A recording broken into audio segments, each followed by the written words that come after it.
안녕하세요. 10분 성경의 보통 목사입니다. 오늘은 마태복음 27장으로 한 장 묵상을 나누겠습니다.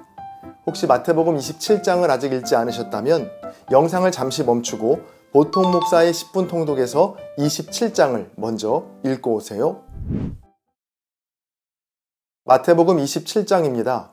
27장은 크게 세 부분으로 나눌 수 있습니다. 자, 먼저 1절부터 26절까지 붙잡히신 예수님입니다. 밤샘 회의를 마친 후 새벽이 되어 이스라엘의 종교 지도자들은 예수님을 총독 빌라도에게 넘기죠. 예수님께서 11절에 빌라도 앞에 서시기 전 3절부터 10절까지 가룟 유다의 죽음의 이야기가 중간에 끼워져 있는데요. 예수님을 배반했던 유다는 예수님께서 유죄 판결을 받으시자 자책합니다. 십자가에 도무지 질 생각이 없었던 유다. 예수님을 궁지로 몰아넣으면 강하고 힘있는 예수님의 모습을 볼 수 있을 거라 기대했던 걸까요? 예수님께서 어떠한 저항도 반론도 하지 않으시고 무력하게 끌려다니시자 유다는 자신이 받았던 은 30을 성소에 던져놓고 스스로 목매어 죽게 됩니다. 이어지는 11절에 예수님은 총독 빌라도 앞에 서셨고 본격적인 신문이 시작됩니다. 자, 그러나 역시 예수님은 빌라도 앞에서도 침묵으로 일관하시죠. 내가 유대인의 왕이냐? 라는 질문에만 내 말이 옳도다 라고 짧게 대답하시곤 대제사장과 장로들의 말도 안 되는 모함과 고발에도 전혀 반응하지 않으십니다. 이런 예수님의 모습이 답답했는지 13절에서 빌라도는 이렇게 말합니다. 그때 빌라도가 예수께 말하였다. 사람들이 저렇게 여러 가지로 당신에게 불리한 증언을 하는데 들리지 않소. 하지만 예수님은 이런 빌라도의 말에도 반응하지 않으시고 여러 불리한 증언과 고발에도 시종일관 침묵으로 일관하십니다. 이 모든 것이 이스라엘의 종교 지도자들의 시기로 인한 모함임을 알았던 빌라도는 특별 사면 카드를 꺼내죠. 명절이 되면 무리가 원하는 죄수 한 명을 놓아주는 전례를 말하며 바라바와 예수님을 놓고 무리들에게 묻습니다.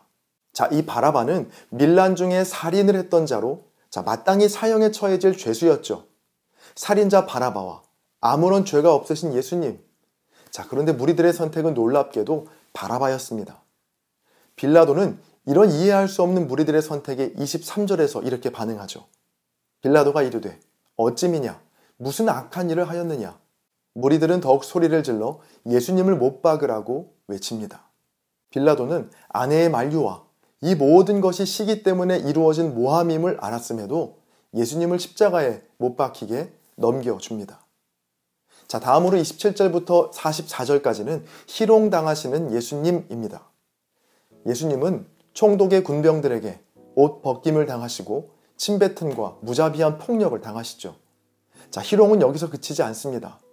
병사들은 예수님을 십자가에 못 박고서 예수님이 죽기를 기다리며 그 옷을 누가 나눠 가질지 제비 뽑기를 합니다. 또 길을 가던 사람들은 내가 만일 하나님의 아들이어든 십자가에서 내려오라고 모욕했고 이스라엘의 종교 지도자들은 그가 남은 구원하면서 자기는 구원하지 못한다라고 하며 지금 십자가에서 내려오면 믿겠다라고 조롱합니다. 그리고 함께 십자가에 못 박힌 강도들에게까지도 예수님은 조롱과 희롱을 당하시죠. 마지막으로 45절부터 66절까지는 십자가에서 죽으신 예수님입니다. 십자가 위에서 온갖 모욕과 희롱을 당하신 예수님은 나의 하나님, 나의 하나님, 어찌하여 나를 버리셨나이까 하고 외치시며 숨을 거두십니다. 자, 그 순간 성전의 휘장이 위로부터 아래까지 둘로 찢어졌고 땅이 진동하고 바위가 터지며 무덤이 열리는 등 기이한 일들이 일어나죠. 이를 본 백부장과 그와 함께 있던 자들은 심히 두려워하며 예수님께서 하나님의 아들이셨음을 고백하게 됩니다. 예수님의 죽음 이후 아리마대 사람 요셉은 예수님의 시체를 깨끗한 세마포로 싸서 자신의 새 무덤에 주님을 모십니다. 이에 반해 이스라엘의 종교 지도자들은 예수님께서 생전에 죽으시고 3일 만에 다시 살아날 것이라고 하신 그 말씀이 생각나 경비병을 세워 무덤을 단단히 지키게 하는 것으로 마태복음 27장은 끝이 납니다. 오늘 본문이 묘사하는 예수님은 너무도 나약하고 무력하고 또 무능해 보이기까지 합니다. 붙잡히시고 희롱당하시고 못 박히시고 죽으신 예수님. 정말 이 예수님이 우리가 알던 예수님이 맞나 싶을 정도로 당황스러운 모습이죠. 자, 여러분, 복음서를 읽다 보면 공통적인 흐름이 하나 있는데요. 예수님의 놀랍고 신비한 기적들이 복음서 초반부에는 자주 등장하다가 마지막으로 갈수록 점점 그 기적이 자취를 감춘다는 겁니다. 예수님을 향한 무리들의 환호도 공생의 후반부로 갈수록 조롱과 모욕으로 바뀌게 되죠. 자, 그 절정이 바로 십자가 사건입니다. 너무도 쉽게 십자가에 달리시고 죽으신 예수님. 이런 예수님의 패배, 예수님의 굴복이 우리에겐 낯설고 또 피하고 싶은 일이지만 예수님께는 그렇지 않았습니다. 자, 지금까지 놀라운 기적을 베푸신 이유와 많은 사람들을 먹이시고 고치시고 심지어 죽은 나사로까지도 살리셨던 목적이 바로 이 십자가 죽으심에 있었기 때문입니다. 사실 이 십자가 순환과 죽음은 예고 없이 닥친 일이 아니었습니다. 이미 마태복음 16장과 17장, 20장에서 3번이나 말씀하셨던 일이죠. 오늘 본문에 나오는 예수님의 모습이 우리가 보기에는 이스라엘의 종교 지도자들과 또 무리들에게 패배하고 굴복하는 것처럼 보이지만 실은 그 반대입니다. 이 모든 일들은 예수님께서 미리 예고하신 일이었고 하나님의 말씀을 이루어가는 과정이었다는 겁니다. 하나씩 살펴볼까요? 먼저 예수님께서 이스라엘의 종교 지도자들에게 붙잡히시고 빌라도에게 넘겨지시는 것, 이것도 지난 20장에서 이미 말씀하신 일이었습니다. 또 유다가 던진 은 30으로 대제사장들이 토기장이의 밭을 산 것은 예레미야 19장과 스가랴 11장 13절의 말씀의 성취였죠. 빌라도의 신문에 아무런 대답도 하지 않으신 예수님의 모습도 이사야 53장 7절 말씀의 성취였고 채찍질 당하신 이 예수님의 모습 또한 이사야 53장 5절 말씀의 성취였습니다. 그리고 군병들이 예수님께 침을 뱉고 예수님의 머리를 때리는 모습은 이사야 50장 60절 말씀의 성취였고 예수님의 옷을 제비 뽑아 나누는 것이나 십자가 밑에 있는 사람들이 하는 조롱과 모욕의 말들은 시편 22편과 시편 69편의 성취였습니다.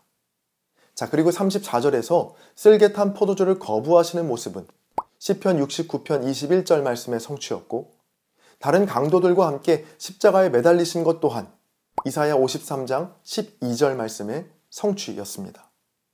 마지막으로 예수님의 죽음 이후 아리마대의 부자 요셉이 예수님의 시체를 자신의 무덤으로 모시는 것 또한 이사야 53장 9절 말씀의 성취였습니다. 이처럼 예수님의 십자가 순환과 죽음은 느닷없이 들이닥친 사고가 아니었습니다. 도리어 오래전부터 예언하신 말씀이 성취되는 영광스러운 과정이었죠. 제가 오늘 마태복음 27장의 제목을 위대한 굴복, 아름다운 패배라고 정해봤는데요.